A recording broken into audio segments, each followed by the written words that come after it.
sb.gov.br no YouTube. Presidente, senhores deputados, com os cumprimentos a Vossa Excelência, eu me dirijo ao plenário nesta tarde para comentar algumas questões que me parecem muito relevantes para São Paulo e para o nosso país. Primeiro que na noite de hoje, às 19 horas, nós vamos fazer o lançamento da Frente Parlamentar em Defesa dos Investimentos nas Escolas Públicas de São Paulo. Essa é uma frente parlamentar destinada a recuperar os prédios públicos das escolas de São Paulo. É notório o quanto caiu a qualidade desses prédios. Prédios que, ao longo de dezenas de anos, não sofreram manutenção adequada e acabaram por se deteriorar de maneira muito intensa e muito rápida. Nós também fizemos um comparativo do que se gastava em São Paulo com recursos para manutenção de escolas e o que se gasta hoje. O deputado Conte Lopes, é um escândalo, né? Em 2014, São Paulo chegou a gastar 1 bilhão e 700 milhões de reais em manutenção de escolas. O orçamento de 2019 prevê apenas 200 milhões. O governador João Dória anunciou que vai investir esse ano 400 e poucos milhões de reais em manutenção, o que é absolutamente insuficiente, dado o grau de degradação que essas escolas chegaram. Então, me parece um tema que, muito embora seja competência do Executivo, a Assembleia pode e deve fazer um esforço para criar para estimular o Estado a fazer mais investimentos. Nós estamos falando de prédios escolares onde passam milhões de crianças todos os dias, onde trabalham milhares de professores e servidores da educação, e eu acho que precisa ser algo mais zelado, tratado com mais cuidado. Nós fizemos levantamento, vai ser apresentado hoje também, da situação das escolas nas várias regiões do Estado de São Paulo, e é o comparativo desse orçamento. Outra coisa que eu queria comentar, presidente, é assim, eu queria falar sobre Osasco e também a região oeste. Eu tenho cobrado e vou cobrar do governador João Dória, primeiro, investimento em saneamento básico. Quer dizer, a região norte de Osasco, por exemplo, é uma vergonha a falta de investimento em saneamento básico naquela região.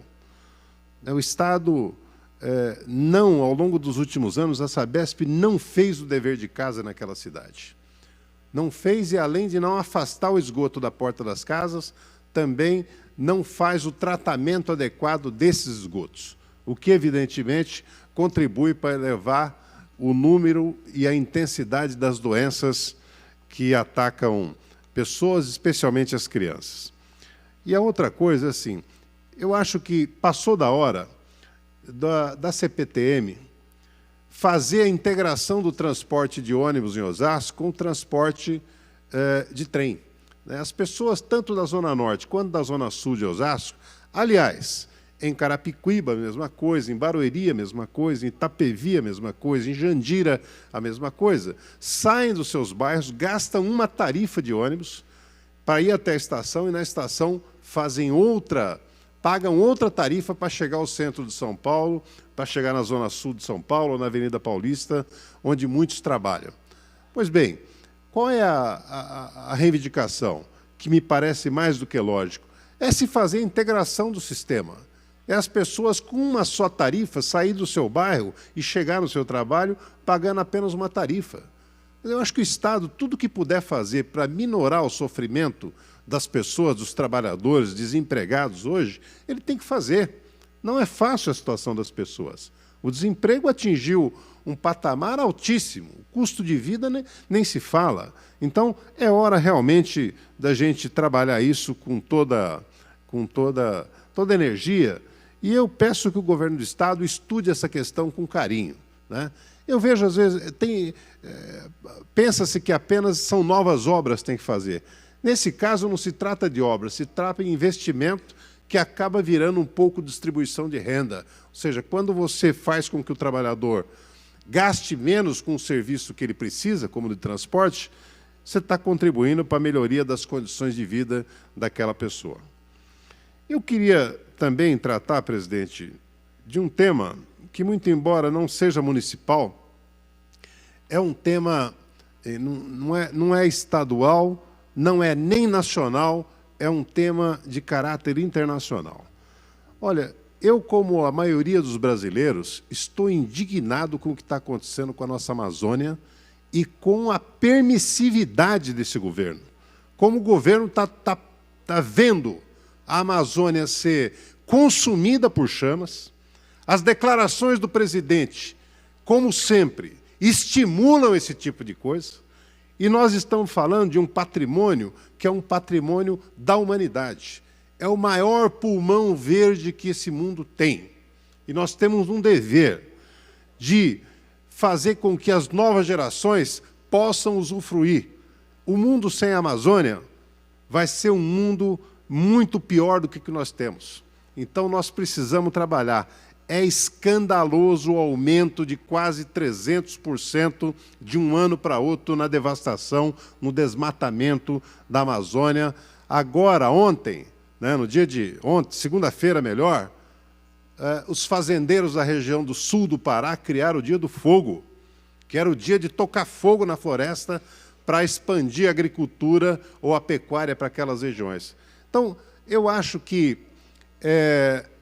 eu não sei até quando os brasileiros vão poder ficar quietos, a juventude vai ficar quieta diante de tamanha agressão, que não é agressão ao governador, não se pode tratar uma matéria dessa com desdém. Essa é uma matéria que interessa a vida de todo mundo. São Paulo passou ontem, ou melhor, segunda-feira, com aquela nuvem escura sobre a cidade de São Paulo, que é, sim, uma consequência direta do que está acontecendo ali. Mas talvez sirva para mostrar que quem mora em São Paulo tem que se preocupar com a Amazônia. A verdade é que não é. O problema da Amazônia, muita gente acha que é um problema de índio, que é um problema de morador ribeirinho, que é um problema dos povos da floresta. É, também, e eles que moram ali, eles que cuidam ali, e a vida deles é ali, nós temos que olhar para essas pessoas com carinho. Agora, a devastação da Amazônia vai custar caro para os ribeirinhos, para os moradores da floresta, e vai custar caro para os grandes centros urbanos que vão perceber os seus ecossistemas alterados por conta dessa irresponsabilidade. Acho que hoje o mundo inteiro já olha essa questão com muita preocupação, porque o governo que nós temos é um governo que não se sensibiliza com esse tipo de causa. Eu quero dizer também que hoje, com muita tristeza, eu vi o anúncio de que o presidente da República vai privatizar os Correios e até a Casa da Moeda. É a nova moda do Brasil. É privatizar tudo, é vender o patrimônio público. Sabe, o Paulo Guedes se comporta mais como um vendedor ambulante, um arrematador de patrimônio público do que como ministro da Fazenda. Eu acho que o ministro da Fazenda deveria estar preocupado em criar as condições para o país crescer, gerar emprego, gerar estabilidade. Agora, tudo que ele pensa é em vender patrimônio. O que ele vai vender depois que não tiver mais Correios, não tiver mais Petrobras, não tiver mais Banco do Brasil? Vai vender o que mais? Vai vender a terra do Brasil? Vai vender a nossa gente? Vai vender o quê? Então, esse tipo de coisa, me parece que é assim, olha, nós estamos diante de um governo que não tem qualquer sensibilidade. E um governo que trata com chacota temas que são do maior interesse, inclusive dizendo respeito às mulheres, à juventude, sabe, a parte do país que merece todo o respeito dos governantes. Eu queria finalizar comentando brevemente aqui a fala do meu colega deputado Castelo Branco, dizer o seguinte, ó, presidente, se um dia eu tiver um biógrafo, alguém para contar a minha história, sabe, eu queria que fosse o Castelo Branco, porque ele conta com a maestria, né, e ele, às vezes, elogia tanto, inclusive, às vezes, quem não merece tanto.